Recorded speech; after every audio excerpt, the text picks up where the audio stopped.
Very good evening students. तो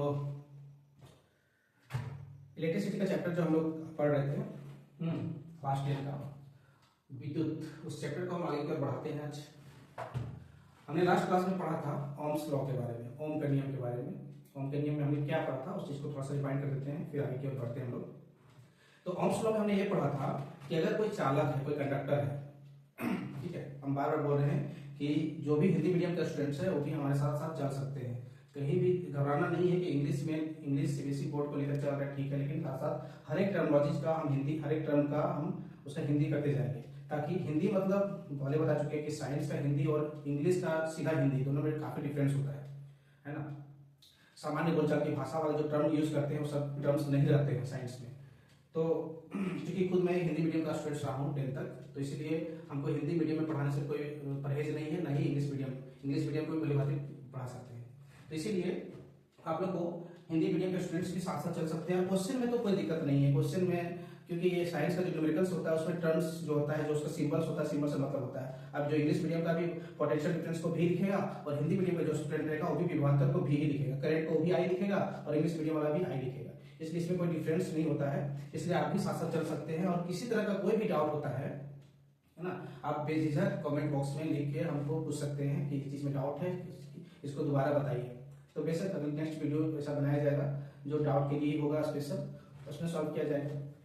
तो फिर भी जितनी बातों को हम बता रहे हैं उसको बढ़िया से गौर से देखिएगा, तो किसी तरह का कोई प्रॉब्लम नहीं होगा इस चैप्टर से रिलेटेड, है ना। किसी तरह का क्वेश्चन आ जाए उस क्वेश्चन को जरूर बनेगा, ध्यान से सुनना है और एक एक कॉन्सेप्ट को बढ़िया से समझने की कोशिश करना है।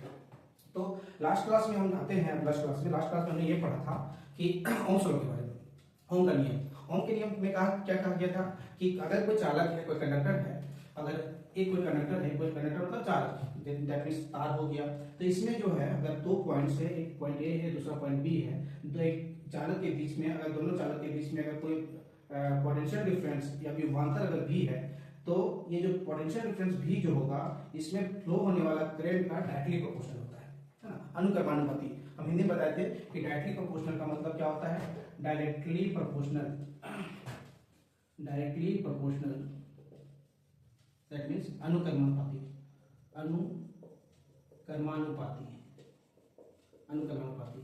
और इनवर्सली प्रोपोर्शनल का मतलब होता है, इनवर्सली प्रोपोर्शनल का मतलब होता है, हिंदी होता है व्युत्क्रमानुपाती। इसका मतलब ये हिंदी होता है, इसका मतलब नहीं होता है, क्योंकि मतलब हिंदी बता देना किसी चीज का मतलब नहीं होता है। अगर हिंदी बताना मतलब होता तो हिंदी स्टूडेंट को टीचर की जरूरत नहीं पड़ता। तो मतलब साइंस अलग चीज है, उसका हिंदी अलग चीज है ना। तो मतलब को समझना, चाहे हिंदी रहो चाहे इंग्लिश रहो, इन दोनों का मतलब को समझना है कि अनुक्रमानुपाती का मतलब क्या होता है, व्युत्क्रमानुपाती का मतलब क्या होता है। तो लास्ट क्लास में जैसा कि हमने बताया था कि जो पोटेंशियल डिफरेंस भी होता है ये डायरेक्टली प्रोपोर्शनल टू आई होता है ना। दो सिरों के बीच का जो विभवांतर होता है, दो टर्मिनल्स के बीच जो वोल्टेज डिफरेंस होता है, पोटेंशियल डिफरेंस होता है, ये डायरेक्टली प्रोपोर्शनल होता है करंट का। इसका मतलब क्या है कि अगर पोटेंशियल डिफरेंस बढ़ाएंगे तो करंट भी बढ़ेगा, या करंट बढ़ाएंगे तो पोटेंशियल डिफरेंस बढ़ेगा। एक क्वांटिटी के बढ़ने से दूसरा क्वांटिटी भी जब बढ़ता है, इसमें भी क्या है, फिजिकल क्वांटिटी है, वोल्टेज पोटेंशियल डिफरेंस, और करंट क्या है, पोटेंशियल डिफरेंस है। तो ये फिजिकल क्वांटिटी, तो फिजिकल क्वांटिटी है तो एक के बढ़ने से दूसरा भी जब बढ़ेगा उसको डायरेक्टली प्रोपोर्शनल बोलते हैं, उसको अनुक्रमानुपाती बोलते हैं, है ना। जैसे मान के चलो कि अगर हम किसी सामान को ले रहे हैं, सपोज कि 5 kg आटा का दाम, अगर 5 kg आटा का दाम अगर 50 रुपए है, तो अगर आटा जो है अमाउंट हम बढ़ाएंगे 10 kg कर देंगे, तो क्या होगा, इसका दाम भी बढ़ जाएगा। इसका अगर ये आटा का मास जो है, ये क्वांटिटी जो है, अमाउंट जो बढ़ गया, दुगना हो गया, तो इसका प्राइस भी क्या हो जाएगा, दुगना हो जाएगा। दैट मींस अगर एक क्वांटिटी बढ़ने से दूसरा क्वांटिटी भी बढ़ रहा है, जब एक क्वांटिटी बढ़ने से दूसरा क्वांटिटी भी बढ़ रहा है तो इसको हम बोलते हैं अनुक्रमानुपाती, दैट मींस डायरेक्टली प्रोपोर्शनल। और जब दूसरा केस में हम इनवर्सली प्रोपोर्शनल या व्युत्क्रमानुपाती किसे कहते हैं, व्युत्क्रमानुपाती या इनवर्सली प्रोपोर्शनल वैसे सिचुएशन में होता है जब एक क्वांटिटी बढ़ाने से दूसरा घटता है। जैसे मान लो किसी घर को बना रहा है कुछ मिस्त्री लोग, अगर मान लो कि 4 मिस्त्री बन रहा है, 4 मिस्त्री अगर बना रहा है किसी घर को, 10 दिन लग रहा है उसमें, 4 मिस्त्री बनाने में किसी घर को 10 दिन ले रहा है, तो पता मिस्त्री का संख्या अगर हम बढ़ा दें, नंबर ऑफ जो लेबर है या मिस्त्री है उसको अगर हम बढ़ा दें, सब कुछ कर दे 4 से 8, तो क्या उसको बनाने में कम समय लगेगा, दूसरा क्वांटिटी क्या होगा, टाइम जो होगा वो घट जाएगा, डिक्रीज करेगा। अगर मिस्त्री का संख्या हम बढ़ा दे तो जो फॉर्मेशन समय होता है, टाइम ड्यूरेशन होता है, वो घटेगा। तो यहाँ पर क्या हो रहा है कि नंबर ऑफ वर्कर्स को बढ़ा रहे हैं, तो जो टाइम है, टाइम ड्यूरेशन है, वो डिक्रीज कर रहा है, यानी एक क्वांटिटी बढ़ाने से दूसरा क्वांटिटी घट रहा है। तो ऐसे सिचुएशन में हम क्या होता है, इस सिचुएशन में उसको बोलेंगे इन्वर्सली प्रोपोर्शनल, डायरेक्टली प्रोपोर्शनल और इन्वर्सली प्रोपोर्शनल। इन्वर्सली प्रोपोर्शनल को बोलते हैं विकर्मानुपाती और डायरेक्टली प्रोपोर्शनल को बोलते हैं अनुक्रमानुपाती। इस चीज को ध्यान में आप सभी को रखना है, ये हर चीज में काम आने वाला है, निरंतर काम आने वाला है। जब तक पढ़ेंगे आप लोग तब तक मैथ्स और साइंस में खास करके विशेष करके ये काम आने वाला है, ठीक है। तो हम टॉपिक पे आते हैं। लास्ट क्लास में हमने ओम्स लॉ पढ़ा था और साथ ही साथ लॉ ऑफ रेसिस्टिविटी पे पढ़ा था, जिसमें रेजिस्टेंस जो होता है वो रेजिस्टेंस होता है वो directly proportional to rho L by A, R equal to rho L by A. इसका मतलब ये रेजिस्टेंस जो होता है directly proportional to the length of the conductor होता है और एरिया ऑफ क्रॉस सेक्शन का इनवर्सली प्रोपोर्शनल होता है, व्युत्क्रमानुपाती होता है। लेंथ को बढ़ाने से रेजिस्टेंस बढ़ेगा और एरिया बढ़ाने से, एरिया किसका एरिया, क्रॉस सेक्शन का एरिया, ये दिस एरिया, एरिया का मतलब क्या है, एरिया मतलब है मोटाई, कंडक्टर का मोटाई, ठीक है। तो ये मोटाई कैसे बढ़ेगा, रेडियस, इसका मेन फैक्टर है रेडियस, रेडियस अगर बढ़ेगा तो मोटाई बढ़ेगा, एरिया बढ़ेगा। तो ये एरिया बढ़ाने से रेजिस्टेंस घटता है, लेंथ बढ़ाने से रेजिस्टेंस बढ़ता है। तो हम लॉ ऑफ रेसिस्टिविटी में पढ़े थे, R equal to rho L by A. अब इस क्वेश्चन पे हम लगाते हैं, क्वेश्चन को सॉल्व करने की कोशिश करते हैं। क्वेश्चन नंबर जो बुक पेज नंबर है 11.3 है, एग्जांपल नंबर 11.3 है और बुक पेज नंबर 179 है। इसको हिंदी में भी एक बार क्वेश्चन को रिपीट कर देते हैं। इंग्लिश में क्वेश्चन लिखा हुआ है, इंग्लिश देख रहे हैं। इंग्लिश में लिखा हुआ है कि how much current will an electric bulb draw from A 220 volt source if the resistance of the bulb filament is 1200 ओम। ठीक है, क्या कह रहा है क्वेश्चन में, कह रहा है कि एक इलेक्ट्रिक बल्ब कितना करंट लेगा फ्रॉम 220 वोल्ट सोर्स, 220 वोल्ट स्रोत से इलेक्ट्रिक बल्ब कितना करंट लेगा if the resistance of the bulb filament is 1200 ohm. Bulb का जो फिलामेंट होता है, बल्ब का जो तंतु होता है, बल्ब लगा होता है ना, पहले का जो जुबान का बल्ब था, जो येलो बल्ब था उसमें फिलामेंट लगा होता था, है ना, टंगस्टन का जो बना होता था, उसमें उस फिलामेंट का जो रेजिस्टेंस है वो 1200 ओम है और वो 220 वोल्ट का सोर्स का जो वोल्टेज है, जो वोल्टेज जहां से ले रहा है वो पोटेंशियल डिफरेंस उसका 220 वोल्ट है। तो बोल रहा है कि करंट कितना वो लेगा, है ना। क्वेश्चन एक बार रिपीट कर देते हैं हम लोग बुक से, एक बार हिंदी में क्वेश्चन क्या है, यदि किसी विद्युत बल्ब के तंतु का प्रतिरोध 1200 ओम है तो वह बल्ब 220 वोल्ट स्रोत से कितनी विद्युत धारा लेगा। बी में कहता है यदि किसी विद्युत हीटर की कुंडली का प्रतिरोध 100 ओम है तो वह विद्युत हीटर 220 वोल्ट स्रोत से कितनी धारा लेगा। धारा मतलब करंट, ठीक है। तो हिंदी वाले को भी लिखना है, इंग्लिश वाले को भी लिखना है, सबका पोटेंशियल जो सिंबल्स होता है सिंबल्स को तो याद रखना है, दोनों का वही काम है। तो हम यहाँ देखते हैं, सबसे पहले लिखते हैं जो डेटा जो गिवन है, क्या क्या डेटा हमारे पास गिवन है उस चीज को लिखते हैं। तो इलेक्ट्रिक बल्ब जो ड्रॉ कर रहा है फ्रॉम 220 वोल्ट सोर्स का वोल्टेज दिया है, पोटेंशियल डिफरेंस दिया हुआ है, V का वैल्यू दिया हुआ है 220 वोल्ट, है ना, V का वैल्यू दिया हुआ है 220 वोल्ट। इसको ब्लैक से लिखते हैं, थोड़ा अच्छा लगेगा। V इक्वल टू 220 वोल्ट है हमारा, ठीक है। रेजिस्टेंस ऑफ बल्ब फिलामेंट दिया हुआ है, रेजिस्टेंस मतलब R, प्रतिरोध जो दिया हुआ है 1200 ओम दिया हुआ है, 1200 ओम दिया हुआ है। हमको क्या करना है, करंट निकालना है। तो हम जानते हैं, वी नो दैट, हम जानते हैं फ्रॉम ओम्स लॉ से हम क्या जानते हैं, V इक्वल टू आई है। एक ही फार्मूला याद रखना है, हजारों फार्मूला लिखने से I इक्वल सब उसी से निकल जाए, कोई दिक्कत नहीं है। बस जो चीज कहते हैं उसी को सुनो। कभी भी कोई भी फार्मूला में लीनियर इक्वेशन का मतलब है कि तुम्हारे उसमें जो है एक इक्वेशन में क्या होता है कि एक क्वांटिटी ही निकल सकता है, एक अननोन क्वांटिटी का ही वैल्यू निकाल सकते हैं। तो इसमें तुम जाहिर सी बात है, इसमें अगर 3 क्वांटिटी है, अलग अलग क्वांटिटी है, 3 क्वांटिटी में 2 क्वांटिटी गिवन होगा तभी तुम एक क्वांटिटी का वैल्यू निकाल कर पाओगे, एक क्वांटिटी का वैल्यू को फाइंड कर पाओगे। तो यहाँ पर ऐसे फार्मूला में क्या करोगे, जो चीज दिया हुआ है उसके सामने लिख दो और बाकी जो नहीं दिया हुआ वो अपने आप तुमको फेंकेगा, अपने आप तुमको आउटपुट निकाल के देगा। तो V इक्वल टू क्या है, 220 है, I हमारा है, I हमको निकालना है, R दिया हुआ है 1200, लिख दिया उसकी जगह पे। इक्वेशन सॉल्व करना है, दैट मींस कि I का वैल्यू निकालना है। तो यहाँ पर 220 इधर ले आएंगे, 1200 की यहाँ डिवाइड हो जाएगा और ये I हो जाएगा, है ना, ये I हो जाएगा। यहाँ से काटोगे तो ये 22/120, ठीक है। इसको डेसिमल में हम लोग चेंज कर सकते हैं, डेसिमल चेंज करना है, इसको डिवाइड करो 120 और यहाँ 22 से 0 पॉइंट देंगे, यहाँ 0 देंगे, इतना हो जाएगा 240 हो जाएगा, ज़्यादा हो जाएगा, एक बार लगाएंगे 120 हो जाएगा, यहाँ से 100 हो जाएगा, फिर 0 देंगे तो 84 1296 960, यहाँ से 40 बचेगा, फिर 0 उतारेंगे, बाकी 36 360, फिर 40 होगा। इस तरह से कंटिन्यूस चलते रहेगा। तो हम यहाँ पर लिख सकते हैं कि हमारा I का वैल्यू आया, इसको डेसिमल पॉइंट कर देंगे तो ये क्या हो जाएगा ये हो जाएगा, देयरफॉर ये हो जाएगा आपका 0.183 एम्पियर। करंट किसमें आता है? एम्पियर में आता है। तो स्टैंडर्ड होता है इसको लिखना कि अगर 3 डिजिट पॉइंट के बाद 3 डिजिट आ जाए तो हम बेसिकली 2 ही डिजिट तक लिखते हैं। तो 0.18 एम्पियर हो जाएगा ये करंट का वैल्यू। यहाँ पर जो करंट ड्रॉ करेगा इलेक्ट्रिक बल्ब वो आएगा 0.18 एम्पियर, ठीक है ना। दूसरा क्वेश्चन क्या देखते हैं, ये हो गया ए नंबर। दूसरा बी देखते हैं, बी में क्या कह रहा है। बी कह रहा है how much current will an electric heater draw from 220 volt source if the resistance of the heater coil is 100 ओम। ठीक है, यहाँ पर इलेक्ट्रिक हीटर के द्वारा कितना करंट लिया जा रहा है, वोल्टेज अगेन पोटेंशियल डिफरेंस जो तुम्हारा है विभवांतर है वो है 220 वोल्ट और यहाँ रेजिस्टेंस ऑफ हीटर कॉइल दिया हुआ है 100 ओम। 100 ओम है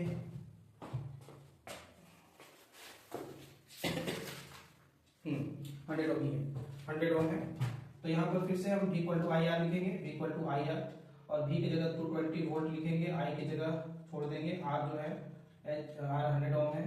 तो ये 220 हो जाएगा, 100 इधर आके डिवाइड हो जाएगा और ये I इक्वल टू आ जाएगा तुम्हारा, इसको ऊपर काट देंगे, देयरफॉर ये आ जाएगा 2.2 एम्पियर इक्वल टू I, है ना। ऐसा भी लिख सकते हैं या फिर तुमको मान अगर इसको अरेंज करके लिख देने का तो एक बार लिख दो I इक्वल टू 2.2 एम्पियर। तो ये हमारा क्या होगा, ये करंट होगा जो हीटर कॉइल के उससे होकर गुजरेगा। तो हम क्या देख रहे हैं कि दोनों में यहाँ पर समझने वाली बात है कि दोनों ही जगह में सोर्स का जो पोटेंशियल डिफरेंस है वो 220 वोल्ट है। 220 वोल्ट है दोनों सोर्स में जो पोटेंशियल डिफरेंस आपके घरों में आता है उसका जो पोटेंशियल डिफरेंस है, जो वोल्टेज है वो 220 वोल्ट है दोनों में, लेकिन दोनों के करंट में डिफरेंस है। दोनों के द्वारा जो करंट एक्वायर्ड किया जा रहा है दैट इज डिफरेंट। ये 0.18 एम्पियर ले रहा है मात्र और ये 2.2 एम्पियर ले रहा है। तो ये अपने रिक्वायरमेंट्स के अनुसार करंट लिया जाता है। तो इसका जो इसका फैक्टर्स क्या है, इसमें ये फैक्टर्स है हमारा रेजिस्टेंस। जो रेजिस्टेंस डिफरेंट टाइप का रेजिस्टेंस जो लगा है, रेजिस्टेंस से जो बना होता है, जिस मटेरियल से बना होता है उसका रेजिस्टेंस अलग अलग होने के कारण उसका करंट अलग अलग आता है ना। तो यहाँ पर हम देख रहे हैं फिलामेंट में ज्यादा इसीलिए रेजिस्टेंस ज्यादा होता है ताकि उसको करंट कम मिले, जितना जरूरत है तो नहीं मिले। यहाँ पर हीटर में इसका रेजिस्टेंस कम रह जाता है ताकि हीटर को ज्यादा करंट मिले और करंट का ज्यादा उसका रेटिंग रहता है जिस हिसाब से, जिस तरह से रिक्वायरमेंट रहता है उस हिसाब से हम लोग रेजिस्टेंस का प्रयोग करते हैं। ठीक है, चलिए नेक्स्ट क्वेश्चन देखते हैं। अगला क्वेश्चन है हमारा the potential difference between the terminals of an electric heater is 60 volt when it draws a current of 4 ampere from the source what current will the current heater draw if the potential difference is increase to 120 volt. ठीक है ना। Question क्या कह रहा है उसको समझो पहले। क्वेश्चन कह रहा है कि the potential difference between the terminals of electric heater, एक इलेक्ट्रिक हीटर है उसके दो टर्मिनल्स के बीच में, दो सिराओं के बीच में, है ना, विद्युत हीटर है उसके दो सिराओं के बीच का जो पोटेंशियल डिफरेंस है वो 60 वोल्ट है, 60 वोल्ट है। पोटेंशियल डिफरेंस गिवन हम लिखते रहेंगे। ठीक है, ये प्रोसेस होता है, एक अच्छा मार्किंग सिस्टम का एक प्रोसेस होता है कि गिवन हम लिखे सबसे पहले। कभी भी कोई भी क्वेश्चन बना हो तो गिवन जो डेटा जो गिवन दिया जाता है क्वेश्चन के अंदर उस चीज को हम गिवन लिखते हैं, है ना। खास करके एकेडमिक में बहुत जरूरी होता है, ये प्रोसेस ऑफ मार्किंग का एक हिस्सा है। और इस तरीके से आप क्वेश्चन बनाते हो तो फुल मार्क्स मिलने के चांसेस रहते हैं, है ना। तो गिवन हमको जरूर लिखना चाहिए। गिवन हमारा दिया हुआ पोटेंशियल डिफरेंस ये दिया हुआ 60 वोल्ट, विद्युत हीटर के सिराओं के बीच टर्मिनल्स के बीच का जो वोल्टेज है वो 60 वोल्ट है। When it draws a current of 4 ampere, जब ये करंट लेता है, ये कितना करंट लेता है, 4 एम्पीयर करंट लेता है फ्रॉम द सोर्स से। जब पोटेंशियल डिफरेंस है 60 वोल्ट तो करंट लेता है 4 एम्पीयर। ठीक है, तो कह रहा है कि दूसरा क्वेश्चन में, इसी क्वेश्चन में अगला बात कह रहा है कि what current will the heater draw if the potential difference is increase to 120 volt. अगर क्या है कि अगर पोटेंशियल डिफरेंस 120 वोल्ट हो जाए तो करंट कितना होगा। ठीक है, तो इस क्वेश्चन को हम सॉल्व करेंगे। तो सबसे पहले क्या होगा, हम यहाँ पे देख रहे हैं कि V और I ये जो दिया हुआ है, वोल्ट पोटेंशियल डिफरेंस 60 है तो 4 एम्पीयर ले रहा है, 120 वोल्ट होगा तब कितना एम्पीयर लेगा। तो सबसे पहले हमको ये जानना होगा कि जो विद्युत हीटर है, ये जो इलेक्ट्रिक हीटर है उसका रेजिस्टेंस कितना है। रेजिस्टेंस तो वो तो चेंज नहीं होगा, रेजिस्टेंस जिस मटेरियल का बना हुआ उस रेजिस्टेंस जो है उसके रेजिस्टिविटी की वजह से हो रहा है ना। हम लोग लॉ ऑफ रेजिस्टिविटी हमने पढ़ा है कि R equal to ρ by A, है ना। तो वो जो है रेजिस्टेंस उस पे आया है, वो रेजिस्टेंस आया उस मटेरियल से बना हुआ है, उससे फॉर्म हुआ है ना, उससे मैन्युफैक्चर हुआ है, तो उसी समय से उसमें रेजिस्टेंस उस हिसाब से तो हम चेंज कर नहीं रहे हैं। तो इसीलिए ऐसा चीज को हम निकालने की कोशिश करते हैं इस क्वेश्चन में जो चेंज ना हो, जो फिक्स्ड है, कांस्टेंट है। तो यहाँ पर जो प्रतिरोध है विद्युत हीटर का वो रेजिस्टेंस को निकालने की कोशिश करते हैं। तो बाय ओम्स लॉ, ओम के नियम से, बाय ओम्स लॉ हम क्या जानते हैं, फिर से लिखेंगे V इक्वल टू I है ना। यहाँ से जो फार्मूला से भी हम R का वैल्यू निकाल सकते हैं। R इक्वल टू क्या हो जाएगा, V ऊपर I नीचे, तो R equal to V by I। तो R का वैल्यू जो आएगा हमारे पास 60 डिवाइडेड बाय पोटेंशियल में 60 वोल्ट है और करंट है 4, 15 चौक 60, कितना आएगा रेजिस्टेंस 15 ओम आ गया। दैट मीन्स इलेक्ट्रिक हीटर जो है उसका रेजिस्टेंस जो है वो 15 ओम है, 15 ओम है। अगर रेजिस्टेंस 15 ओम है तो हमको क्या करना है, दोबारा सेकंड टाइम में पूछा है कि पोटेंशियल डिफरेंस अगर इंक्रीज टू 120 वोल्ट, अगर पोटेंशियल डिफरेंस बढ़ के मेरा, हम इसको मान लेते हैं V1 और इसको मान लेते हैं V2। तो जो V2 ये जो V1 है ना, V1 है और ये I1 है, इसको मान लेते हैं I1, इसको मान लेते हैं V1। तो I2 निकालना है हमको, क्या निकालना है, I2 निकालना है। तो I2 जो होगा फिर से I2 इक्वल टू क्या हो जाएगा, V बाई R। R जो होगा वो कांस्टेंट है, R तो R2 होगा नहीं, है ना, V2 बाई R। तो I2 क्या हो जाएगा, V2 है 120 और R हमारे पास 15 है, ठीक है। तो इसको हम काटेंगे, है ना, 15 15 20 से I equal to 120, 8 ampere, 8 ampere आएगा। ये क्या है, I2, ये हो गया I2, 8 एम्पियर आएगा, ठीक है। नेक्स्ट क्वेश्चन, नेक्स्ट एग्जांपल जो है,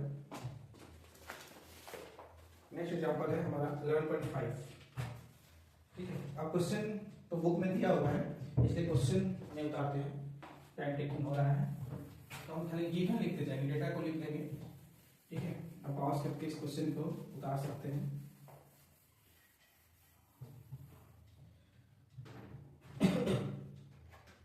नेक्स्ट क्वेश्चन हमारा 11.5, एग्जांपल नंबर 11.5, गिवन डेटा लिख लेते हैं। क्वेश्चन तो आपके पास है, ही देख सकते हो। Resistance of A metal wire of length 1 meter is 26 ohm at 20 degrees Celsius. If the diameter of the wire is 0.3 mm, what will be the resistivity of the metal at the temperature? Using table 11.2 predict the material of the wire.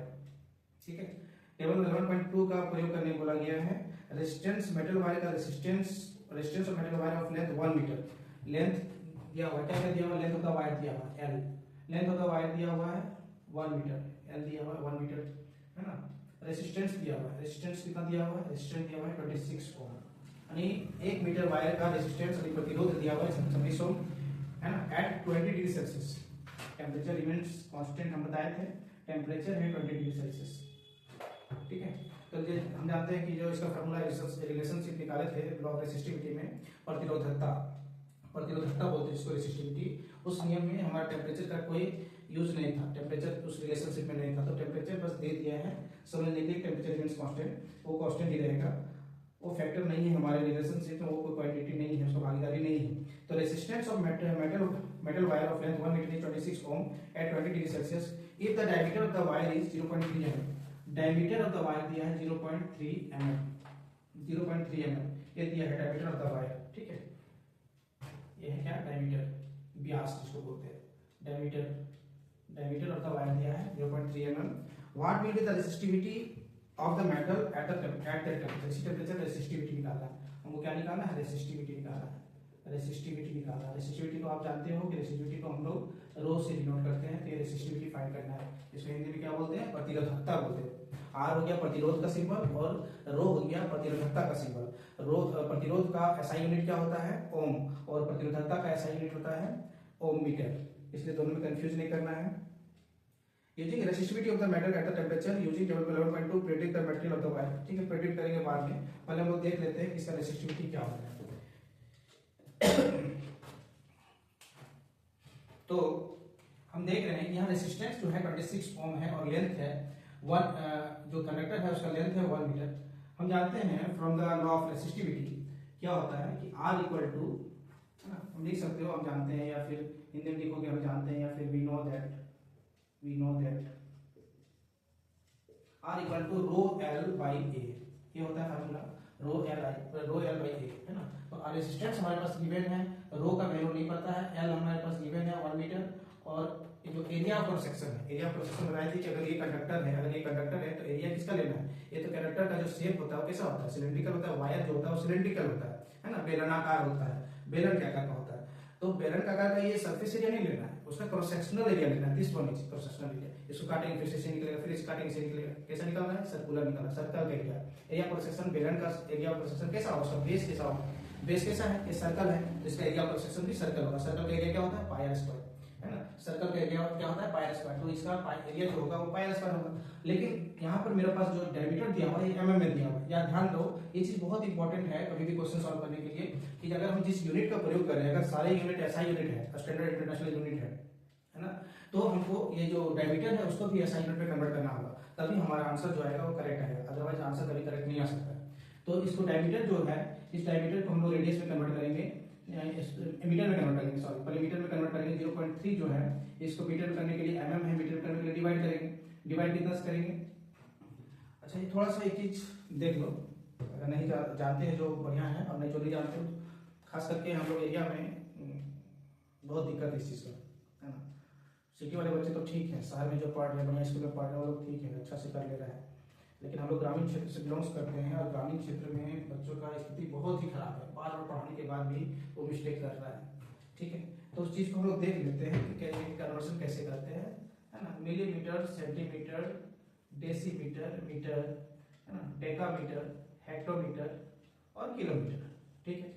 बहुत easy होता है, देखो millimetre, centimetre, decimetre, metre, decametre, hectometre, kilometre, ठीक है।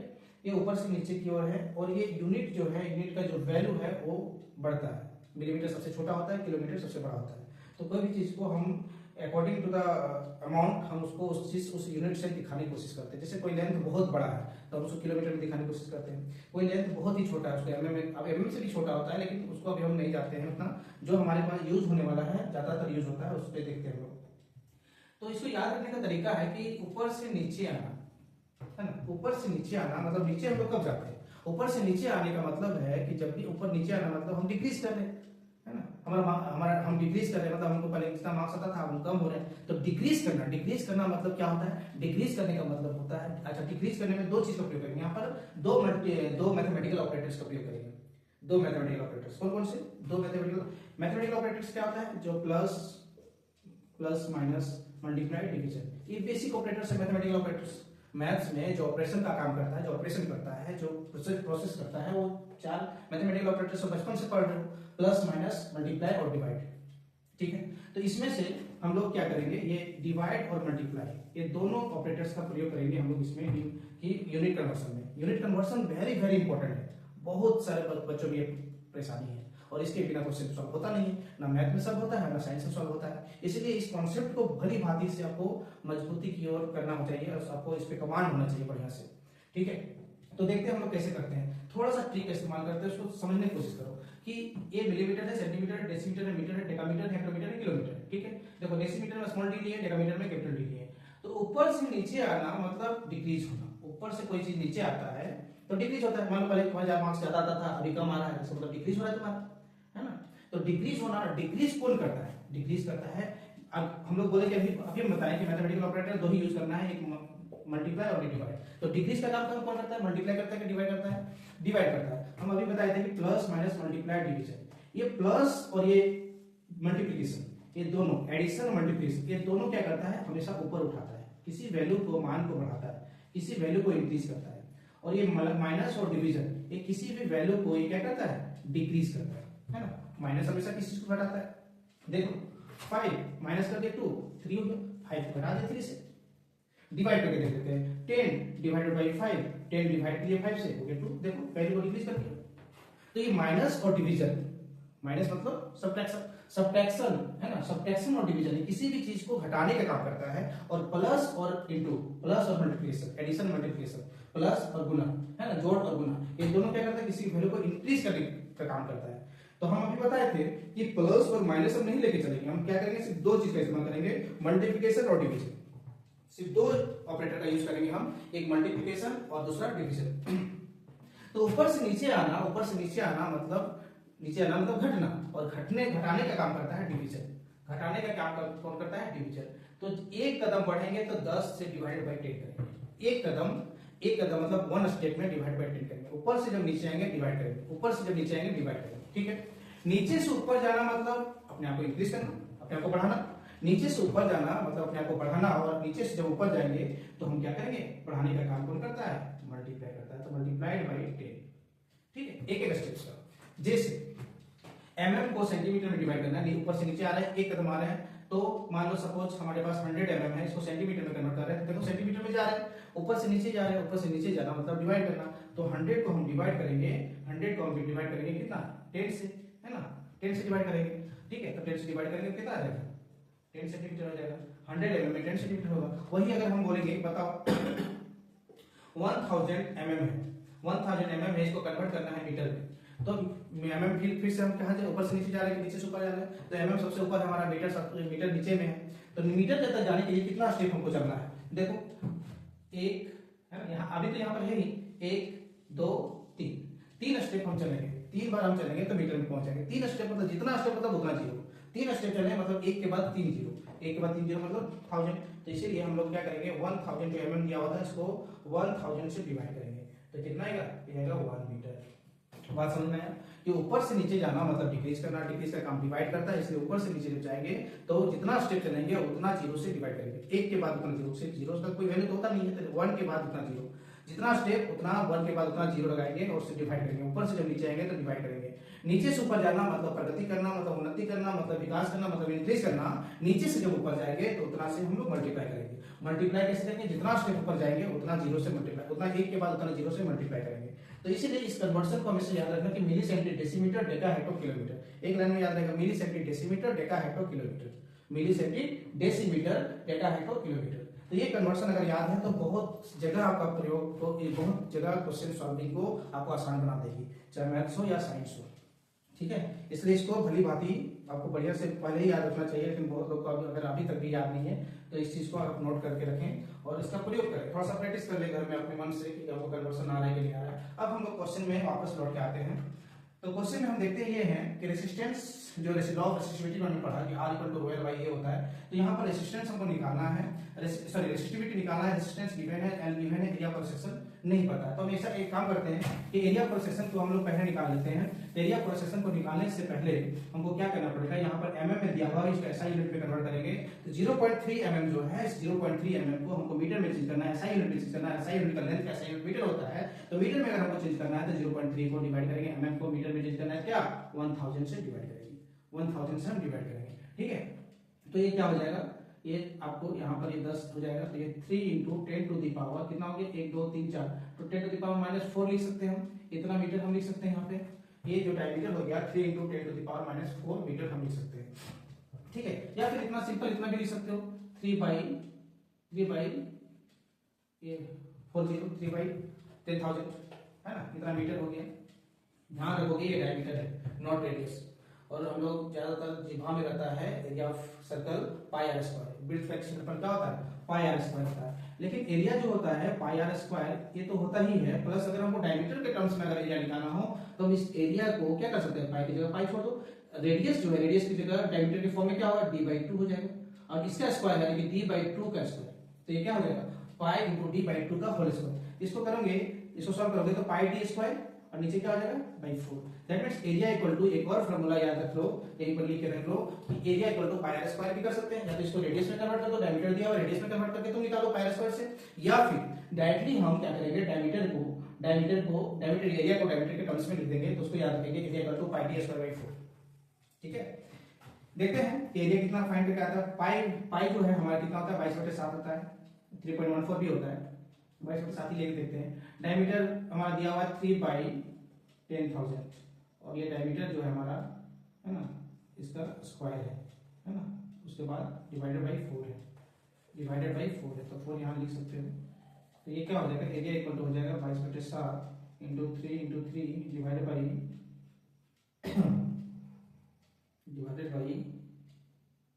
1 2 3 4 5 6 7 8 × 1/4, ठीक है। यहाँ से कुछ कटने वाला मिल रहा है,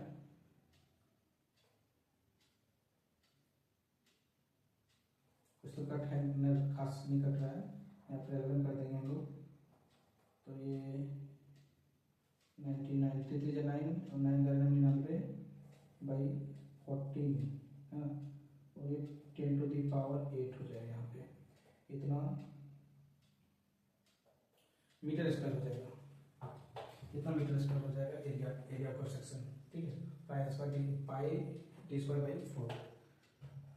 तो इसको यहाँ पर अगर हम पुट करते हैं, यहाँ पर देखो रेसिस्टिविटी निकालना, तो रेसिस्टिविटी को फार्मूला को पहले यहाँ पर से या तो रिजॉल्व कर लो या फिर वैल्यू को पुट कर दो, बाद में रेसिस्टिविटी अपने आ जाएगा।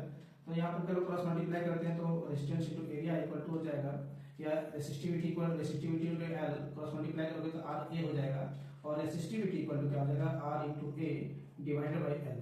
तो रेसिस्टिविटी इक्वल टू क्या हो जाएगा, आर रेजिस्टेंस हमारा है 26 ओम, जो कह रहे हैं एरिया पर सेक्शन है 99 divided by 14 into 10 to the power 8, और यहाँ पर लेंथ जो है हमारा 1 मीटर है। ठीक है, इसको सॉल्व करोगे तो ये 7 हो जाएगा, ये 13 हो जाएगा, है ना, सॉरी 99 था ना,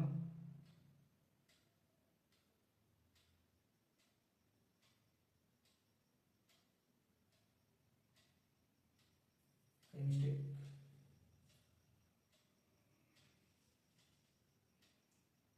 और कटने वाला तो लग नहीं रहा है। ठीक है, 13 से 7 में 11, 13 117 और 10 127 128 divided by 7 into 10 to the power 8। इसको हम लोग सॉल्व करेंगे, 7 एकम 7, 5 8 58, 7 8 56, 2 7, 7 21, है ना, बच गया 6 0, 7 8 56, 4 0, 7 1 18, 7 35 इंटू 10 टू द पावर -8 हो जाएगा, ऊपर जाएगा तो ये रो इक्वल टू क्या आ जाएगा 1।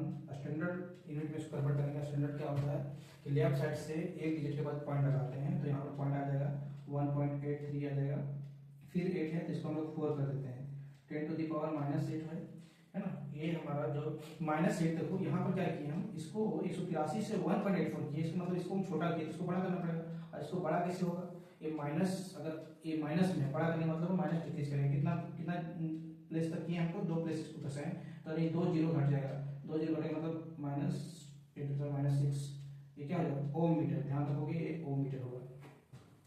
आंसर चेक करो आंसर है कि नहीं था। ये हमारा 1.84 बिल्कुल सही है, 10 टू द -6 ओम मीटर है, बिल्कुल सही है। ठीक है, फ्रॉम टेबल नंबर 2 सी। हाँ, तो 11.c से कह रहा है कि मिला के देखो कि कौन सा मटेरियल के बराबर है इसका रेसिस्टिविटी। तो 1.84 इंटू 10 टू द -6, तो -6 को देख लेते हैं सबसे पहले। हाँ, 1.84 में 10 टू द -6 जो है वो मैग्नीज का है, तो ये मैग्नीज का रेसिस्टिविटी दिया होगा। ठीक है, ये मैग्नीज के रेसिस्टिविटी के बराबर, तो ये रेसिस्टिविटी हमको निकालना था, और ये मैग्नीज के बराबर है, ये मैग्नीज के बराबर है, Mn के बराबर है। ठीक है,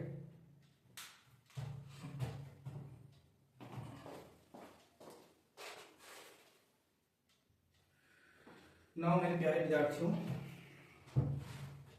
चलिए नेक्स्ट एग्जांपल की ओर चलते हैं। 11.6 एग्जांपल नंबर है। क्वेश्चन क्या कहता है, क्वेश्चन कहता है wire of given material having length L and area of cross section A has resistance of 4 ओम। ठीक है, अब वायर, एक वायर का ये स्पेसिफिकेशन दिया हुआ है। What would be the resistance of another wire, दूसरा वायर है उसका रेजिस्टेंस क्या होगा, of the same material having length L/2 and area cross section 2A। ठीक है, एरिया क्रॉस सेक्शन दिया हुआ है। तो फर्स्ट वायर के लिए क्या दिया, first for the first wire, first wire के लिए स्पेसिफिकेशन क्या क्या दिया हुआ है, फर्स्ट वायर के लिए दिया हुआ है फॉर फर्स्ट वायर के लिए स्पेसिफिकेशन दिया हुआ है, रेजिस्टेंस दिया हुआ है। तो फर्स्ट वायर के लिए R1 मान लेते हैं रेजिस्टेंस, और ये R1 जो है given material having area cross section A है रेजिस्टेंस ऑफ 4 ओम, रेजिस्टेंस दिया है 4 ओम, है ना। लेंथ दिया हुआ है L, लेंथ दिया हुआ है L, लेंथ क्या दिया हुआ है L, लेंथ L ही है, एरिया क्रॉस सेक्शन ये है, लेंथ L है और एरिया क्रॉस सेक्शन ये है। तो रेसिस्टिविटी क्या होता है, रेसिस्टिविटी इक्वल होता है R equal to rho L by A, rho L by A होता है। ठीक है, तो हम R1 यहाँ पर लिख लेते हैं, और रो जो है हमारा वो तो मटेरियल फर्स्ट वायर का है, तो L जो है हमारा L और by A, area cross section ये है। ठीक है, कोई नहीं, और ये R1 का वैल्यू दिया हुआ है, R1 इक्वल टू क्या दिया हुआ है 4 दिया, तो यहाँ 4 लिख लेते हैं, रो L बाई A हो जाएगा। ठीक है, तो यहाँ से हम क्या करते हैं,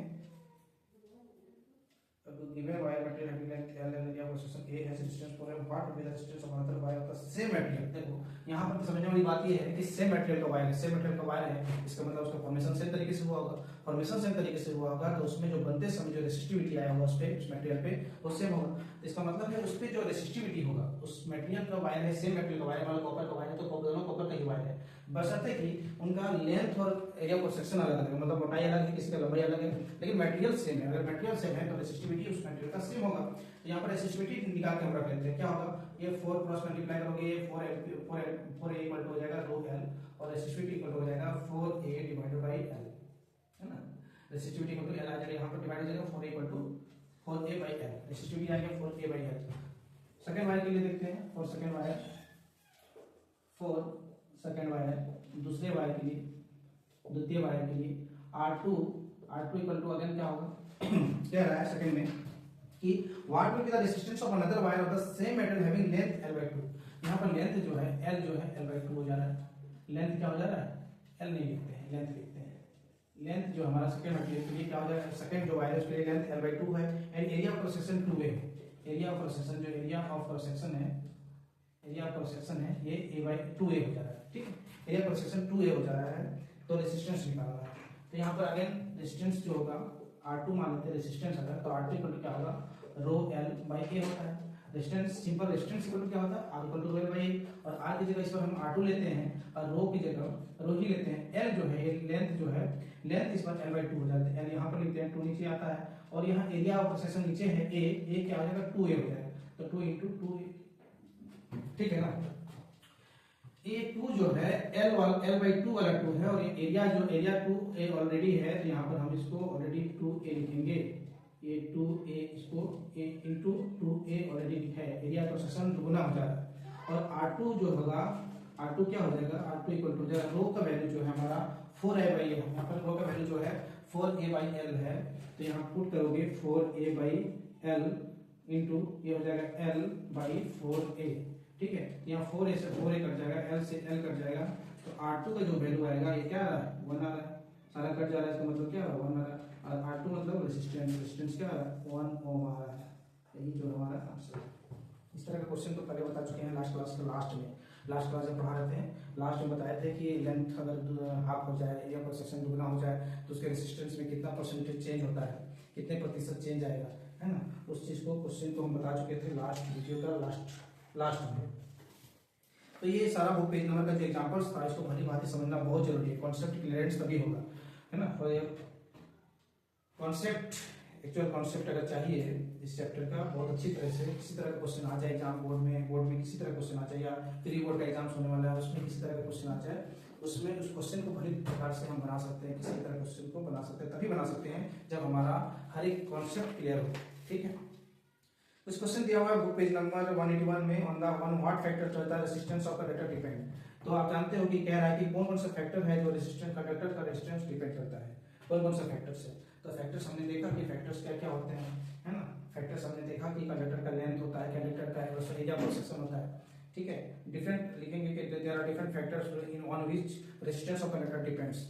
बहुत सारे ऐसे कारक होते हैं, कारक फैक्टर्स, कारक कौन कौन से कारक हैं जो रेजिस्टेंस को, किसी चालक के रेजिस्टेंस को प्रभावित करती है। तो कौन कौन से कारक होंगे भाई, तो किसी भी चालक का जो लंबाई है, लेंथ, वो उसका फैक्टर वो जो है रेजिस्टेंस को, प्रतिरोध को प्रभावित करता है। लंबाई बढ़ाने से तुम देखो कि R equal to L by A, मतलब लंबाई अगर बढ़ाएंगे तो रेजिस्टेंस बढ़ेगा। एरिया पर सेक्शन में अनुप्रस्थ काट का क्षेत्रफल, है ना, उसको बोलते हैं हिंदी में अनुप्रस्थ काट का क्षेत्रफल। अनुप्रस्थ मतलब ये किसी चीज को इस तरह से, अगर हम एक मार्कर को इस तरीके से काट रहे हैं, इस तरीके से काट रहे हैं तो वह अनुप्रस्थ काट हो गया, और इस तरह से काट रहे हैं तो इसको बोलेंगे हम लोग अनुदैर्घ्य काट, अनुदैर्घ्य, है ना। हॉरिजॉन्टल, जब इसको हॉरिजॉन्टल काटेंगे इसको बोलते हैं अनुदैर्घ्य काट, और इस तरह से काटते हैं अनुप्रस्थ काट बोलेंगे इसको। तो ये अनुप्रस्थ काट का जो क्रॉस सेक्शनल एरिया है, अनुप्रस्थ काट का क्षेत्रफल होता है, और ये क्षेत्रफल का मतलब क्या है, इसका क्षेत्रफल, not this part, not surface area, है ना। इसका जो है पृष्ठीय क्षेत्रफल नहीं निकालना है, उसका क्रॉस सेक्शनल एरिया निकालना है। तो यही एरिया का जो हम बताएं कि एरिया क्रॉस सेक्शन होता है, इन्वर्सली प्रोपोर्शनल होता है, यानी इसको मोटाई अगर बढ़ाएंगे तो रेजिस्टेंस घटेगा, मोटाई बढ़ाने से रेजिस्टेंस घटता है, तो करंट ज्यादा अच्छा से फ्लो करेगा। मोटा मतलब मोटा तार में ज्यादा अच्छा से करंट फ्लो करेगा, पतला तार में उसके कंपैरिजन में कम अच्छा से, धीरे धीरे उसमें फ्लो ऑफ इलेक्ट्रॉन्स का फ्लो जो होता है धीमा हो जाता है, ठीक है। इस तरीके से तो कौन कौन से कारक है, कारक बताइए कि हम लोग लेंथ पे डिपेंड करता है, एक फैक्टर है लेंथ, हमारा लेंथ होता है लेंथ ऑफ द कंडक्टर, और दूसरा है area of cross section of the conductor. Will current flow more easily through a thick wire और a thin wire of the same material. अभी हम बताएं कि थिक वायर में करंट फ्लो आसानी से होगा कि थिक वायर, थिन वायर में, पतला वायर में कि मोटा वायर में। जिसका एरिया ऑफ क्रॉस सेक्शन ज्यादा होगा उसमें रेजिस्टेंस क्या होगा, कम होगा। जिसका एरिया ऑफ क्रॉस सेक्शन ज्यादा, एरिया ऑफ क्रॉस सेक्शन ज्यादा मतलब रेडियस ज्यादा, रेडियस ज्यादा मतलब मोटाई ज्यादा, है ना। तो मोटा तार में जो करंट, जो रेजिस्टेंस होगा कम होगा, रेजिस्टेंस अगर कम होगा तो करंट अच्छे से फ्लो करेगा। तो वो पूछ रहा है कि will current flow more easily through a thick wire और ए थिन वायर। तो आसानी से, मोर इजीली करंट किसमें फ्लो होगा, थिक वायर की थिन वायर। तो थिक वायर से करंट आसानी से फ्लो होगा, है ना। The current will flow more easily through a thick wire, not a thin wire, है ना, of the same material when connected to same source. ठीक है। बता 3 में कह रहा है, क्वेश्चन नंबर 3 में कहता है कि let the resistance of electric component remains constant while the potential difference across the two ends of a component decrease to 0, decrease to half of its formal value. What change will occur in the current through it. कह रहा है the resistance of electric component remains constant. Resistance जो है constant है, resistance remains constant, resistance जो है constant है, ठीक है। रेजिस्टेंस कांस्टेंट है, electrical component remains constant while the potential difference across the two ends of a component decreases to half. Potential difference decreases to half, b से b/2 हो गया। उसके बाद क्या दिया है, twin component decrease to half of its forward value. पहले वाले वैल्यू से आधा हो, तो पहले वाला वैल्यू मान लो v था, अगर पहले वाला वैल्यू, अगर सपोज पहला जो v1 जो था वो v था, तो v2 कितना हो जाएगा, सेकंड वैल्यू v2 जो है ये कितना हो जाएगा, ये v2 जो होगा वो हो जाएगा v/2। पहला अगर वैल्यू, प्रथम जो पोटेंशियल डिफरेंस था, पहला विभवांतर v था, तो दूसरा वाला क्या हो गया, v/2 हो जाएगा। उसके बाद क्या बोला है कि decrease to half of forward value, what change will occur in the current through it. Current में क्या चेंज होगा इसको देखना है। मान लेते हैं पहला पोटेंशियल डिफरेंस v था, v था, और करंट i1 जो था वो i था, ठीक है, करंट i1 i था। तो करंट में क्या बोल रहा है कि करंट में क्या चेंज होगा, तो हम जानते हैं बाबू कि v इक्वल टू होता है IR, ठीक है ना, v इक्वल टू होता है IR। तो यहां से तो जो फर्स्ट फॉर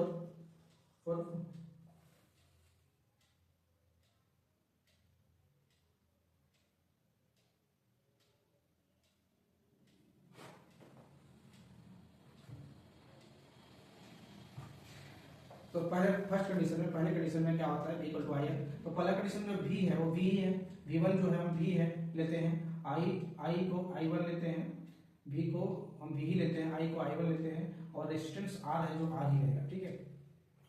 तो यहाँ पर जो i1 का वैल्यू आएगा ये कितना आएगा, ये i1 का वैल्यू जाएगा वो v/r होगा, v/r होगा। i1 का वैल्यू जो आएगा, करंट जो फ्लो करेगा वो v/r होगा। सेकंड केस में क्या होता है, सेकंड केस में अगेन v इक्वल टू हमारे IR लिखते हैं, ये ओम्स लॉ से। तो v जो सेकंड केस में v जो हो रहा है ये v/2 हो जा रहा है ना। सेकंड केस में v2, हम मान लो v2 लिखते हैं, सेकंड केस में हम क्या लिखते हैं, v2, i की जगह i2 और r। तो v2 जो हमारा सेकंड केस में हो रहा है वो v/2 हो जा रहा है। v1 अगर v है तो v2 क्या हो जाएगा, v/2 हो जा रहा है। और i2 जो है, i2 जो है हमारा को निकालना है, फाइंड करना है, रेजिस्टेंस r जो है कांस्टेंट है। तो यहाँ पर i2 जो आएगा, i2 क्या होगा, i2 जो आएगा ये v/2r हो जाएगा, v/2r हो जाएगा, है ना, v/2r हो जाएगा। तो r यहाँ पर r का रिलेशन निकालना होगा। तो r का रिलेशन यहाँ पर जो कांस्टेंट है वही कांस्टेंट, r तो कांस्टेंट, r का वैल्यू क्या होगा, v/i1 हो जाएगा। r जो कांस्टेंट है उसका जो वैल्यू होगा v/i1 हो जाएगा। तो यहाँ पर v का वैल्यू पुट करेंगे, सॉरी r का वैल्यू पुट करेंगे, तो i2 इक्वल टू जो होगा v होगा और एक 2 हो जाएगा। r का वैल्यू जो है यहाँ पर v/i1 है, तो यहाँ पर v/i1 लिखेंगे, v/i1 तो i1 आ जाएगा ऊपर में, है ना, v/i1 i1 चल जाएगा ऊपर में। तो यहाँ से देखोगे तुम कि v से v कट जाएगा, तो i2 इक्वल टू हो जाएगा i1 डिवाइडेड बाई या 1/2, या i सिंपल लिखो i1/2। क्या है इसका मतलब, i2 इक्वल टू i1/2, है ना। तो चेंज अगर परसेंटेज में निकालना चाहते हैं तो हम यहाँ पर क्या हो जाएगा, इसको क्रॉस मल्टीप्लाई करोगे तो i1 i2 को यहाँ ले आओ, i1 i2 को यहाँ ले आओ, ठीक है, 2 यहाँ आ जाएगा, या फिर इसको यहीं पर है तो i2 i1 को यहाँ जाएगा तो नीचे आ जाएगा i1, और ये 1/2 हो जाएगा, ठीक है ना। i2 i1 को नीचे ले आए, ये 1/2 वहाँ जहाँ पर था वहीं पर रख दिए। तो ये i2/i1 इक्वल टू 1/2। इसका मतलब क्या है, अगर हमारे पास i1 जो पहले तो था, i2 जो है बाद में 2 यूनिट से 1 यूनिट हो गया। i1 जो हमारे पास 2 यूनिट था वो बाद में जाके 1 यूनिट हो गया। इसका मतलब क्या हो रहा है, करंट हमारा आधा हो जा रहा है, तो पोटेंशियल डिफरेंस आधा हुआ। देखो यहाँ पे पोटेंशियल डिफरेंस v1 जब v था और v2 जब v/2, पोटेंशियल डिफरेंस जब आधा हुआ, तो यहाँ तो देख रहे हो कि i1 जो है, i1 2 था तो i2 आधा हो गया। तो इसका मतलब ये है करंट पोटेंशियल डिफरेंस पर डायरेक्टली निर्भर करता है, डायरेक्टली प्रोपोर्शनल होता है। इसलिए करंट और पोटेंशियल जो रेशियो है I1 और I2 का रेशियो है, ये क्या हो रहा है, I1 और I2 का रेशियो क्या हो रहा है, ये रेशियो आ रहा है 2:1, है ना, आधा हो जा रहा है, 50% चेंज हो रहा है। चेंज अगर निकालना है तो देखो चेंज कैसे निकालेंगे, चेंज हो रहा है कितना, वो 2 से 1 हो रहा है, कितना चेंज हो रहा है, 1 हो रहा है चेंज, 1 किस में चेंज हो रहा है, 1 चेंज हो रहा है 2 से, तो 1/2 इंटू 100 कितना परसेंट चेंज हो रहा है, कितना हो जा रहा है, 50% हो जा रहा है ना। इसका मतलब ये हुआ कि I2 becomes 50% ऑफ I1, ठीक है।